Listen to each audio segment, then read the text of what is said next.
pertama dari manajemen waktu adalah menentukan prioritas. Menentukan prioritas ini penting karena pertama, setiap kegiatan itu memiliki bobot yang berbeda. Ada kegiatan yang penting untuk dilakukan, tetapi juga ada kegiatan yang tidak penting untuk dilakukan dan hanya akan membuang waktu kita. Yang kedua, karena waktu kita itu terbatas.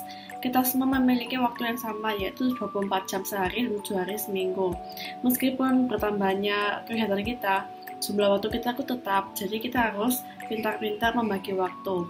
Yang ketiga, kita tidak bisa berada di dua tempat sekaligus. Sering kita dimintai untuk mengerjakan dua kegiatan yang berbeda di tempat yang berbeda dengan waktu yang bersamaan.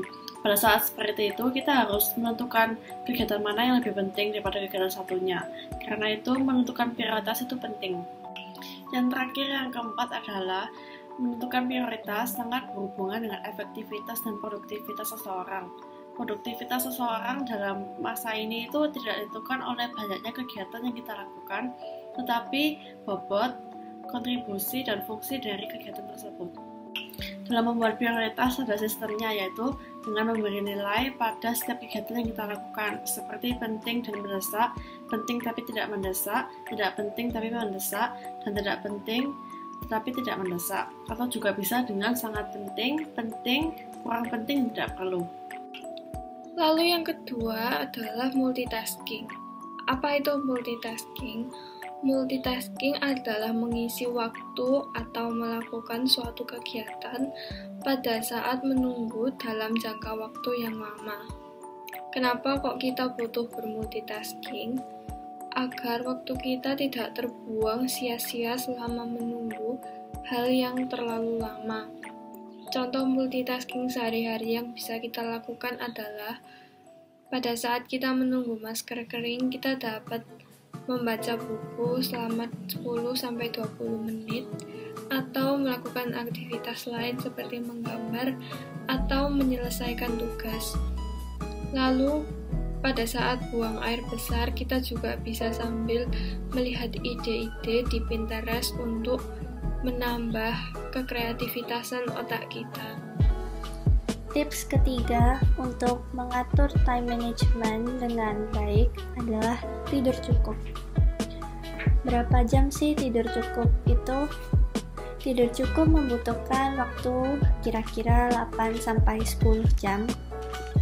Tetapi walau kita tidur cukup, kita tidak boleh begadang karena itu akan menghambat aktivitas kita pada hari itu juga, yang akan membuat kita capek atau keinginan untuk tidur lagi sehingga tubuh kita bisa puas.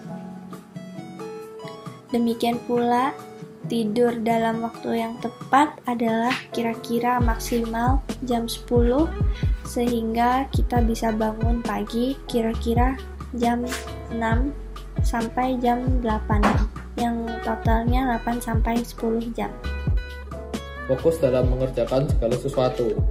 Kita harus fokus dalam mengerjakan segala sesuatu agar lebih produktif dan memperoleh hasil yang maksimal. Cara kita agar tetap fokus yaitu 1. Hindari gangguan yang dapat memecah konsentrasi kita. Contohnya yaitu mematikan notif HP saat sedang belajar. 2. Buatlah prioritas kepentingan, yaitu tugas dan kewajiban apa saja yang harus lebih didahulukan untuk dikerjakan. 3. Mengatur waktu dengan efisien, yaitu setelah kita tahu apa yang harus lebih didahulukan untuk kita kerjakan, kita harus dapat mengatur waktu pengerjaan kita agar pekerjaan dapat dilakukan dengan cepat dan efisien. 4. Mendisiplinkan diri, artinya kita harus memiliki iman yang kuat untuk berdisiplin untuk menghindari hal-hal yang tidak penting untuk kita lakukan. Yang kelima yaitu berpikir dengan tenang dan fokus dan memiliki mental yang kuat dan teguh untuk melakukan apa yang menjadi tugas dan kewajiban kita. Kita tidak boleh tergesa-gesa atau panik dalam melakukan suatu pekerjaan. Nama saya Jose Rafael Wijaya dari kelas X MIPA 2. Di sini saya akan memberikan tips-tips untuk salah satu tips untuk melakukan hidup ini. Ya, tips yang akan saya berikan adalah memiliki waktu refreshing. Jadi jika kita kayak dalam satu hari memiliki waktu belajar kayak 8 jam, kita minimal harus memiliki waktu refreshing sekitar 1 sampai 1,5 jam. Apakah gunanya waktu refreshing itu? Menurut saya itu sangat berguna, karena memang melakukan pekerjaan atau belajar itu sangat penting, tetapi memiliki waktu refreshing tidak kalah penting dengan hal itu. Waktu refreshing ini sangat dibutuhkan, karena jika tidak kita bisa stres, dan banyak orang di Jepang bunuh diri karena mereka terlalu memikirkan pekerjaannya, dan itu sangatlah tidak baik. Melakukan refreshing bisa dengan bermain game, melakukan hobi, nonton film, bahkan tidur pun sudah termasuk sebagai melakukan refreshing. Jadi itulah tips dari saya, memiliki waktu refreshing.